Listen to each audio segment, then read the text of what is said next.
आइए जानते हैं कि बाबा साहब भीमराव अंबेडकर जी ने बौद्ध धर्म को ही क्यों चुना। कोई दूसरा धर्म भी अपना सकते थे। लेकिन यह जानने से पहले अगर आपने हमारे YouTube चैनल बहुजन आवाज 34 को अभी तक सब्सक्राइब नहीं किया है तो कर ले। आइए अब आते हैं मेन मुद्दे पर।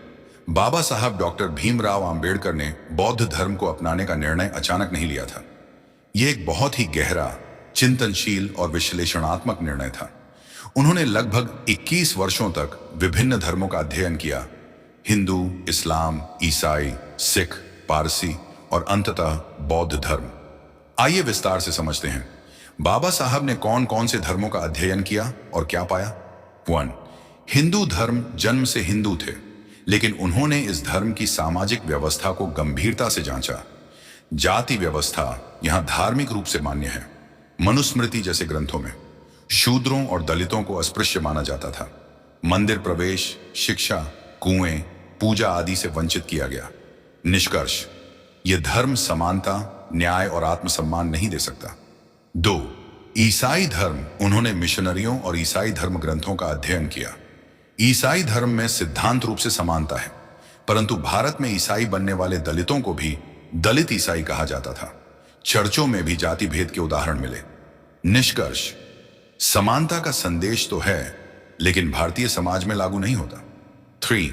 इस्लाम भी सिद्धांततः समता और भाईचारे की बात करता है, लेकिन उन्होंने देखा कि भारतीय मुसलमान समाज में भी पसमानदा, नीची जाति, मुसलमानों के साथ भेदभाव होता है।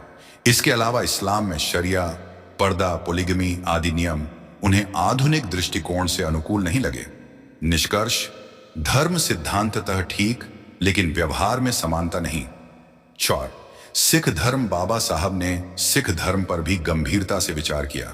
सिख धर्म में जाति भेद का खंडन किया गया है, लेकिन उन्हें यह भी पता चला कि सिखों में मजहबी सिख दलित सिखों को गुरुद्वारों में समान दर्जा नहीं दिया जाता। साथ ही सिख धर्म ने कभी अल्पसंख्यक पहचान के तहत खुद को सीमित कर लिया। निष्कर्ष, एक शक्तिशाली विकल्प हो सकता था, लेकिन सामाजिक व्यवहार में भेदभाव बना हुआ था। 5. पारसी धर्म। पारसी धर्म में जाति व्यवस्था नहीं थी, परंतु यह धर्म एक बंद समुदाय की तरह था और धर्म परिवर्तन की अनुमति नहीं देता था।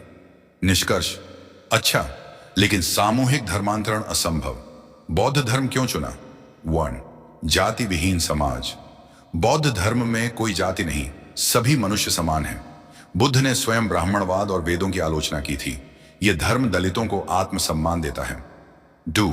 तर्कशील और वैज्ञानिक विचारधारा। बुद्ध ने आस्था पर नहीं, अनुभव और तर्क पर बल दिया। कोई ईश्वर, आत्मा या ब्रह्मा जैसी अवधारणाओं पर जोर नहीं। बाबा साहब जैसे तार्किक व्यक्ति के लिए उपयुक्त। 3. भारतीय धर्म और सांस्कृतिक निरंतरता। यह भारत में जन्मा धर्म है, कोई विदेशी प्रभाव नहीं। धर्म परिवर्तन पर राष्ट्रद्रोह जैसी आलोचना का जवाब। 4. करुणा और मानवतावाद। बौद्ध धर्म करुणा, कंपैशन, मैत्री, फ्रेंडशिप और प्रज्ञा, विजडम पर आधारित है। यह दलित समाज के लिए एक सकारात्मक भविष्य की राह है। 5. सामाजिक क्रांति का मार्ग। बाबा साहब बौद्ध धर्म को केवल एक धर्म नहीं, बल्कि सामाजिक आंदोलन मानते थे। उन्होंने इसे दलितों की मानवता में पुनः वापसी कहा। अंतिम निर्णय और दीक्षा 14 अक्टूबर 1956। उन्होंने नागपुर में लगभग 5 लाख अनुयायियों के साथ बौद्ध धर्म अपनाया। उन्होंने 22 प्रतिज्ञाएं दिलवाईं ताकि दलित सिर्फ नाम से बौद्ध न बने, बल्कि सोच और कर्म से भी नए इंसान बने। निष्कर्ष, डॉ.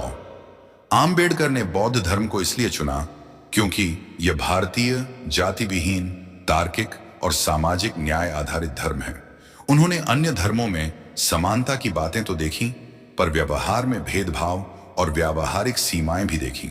बौद्ध धर्म उनके वैज्ञानिक सोच, सामाजिक परिवर्तन और मानवतावाद के आदर्शों से सबसे बेहतर मेल खाता था।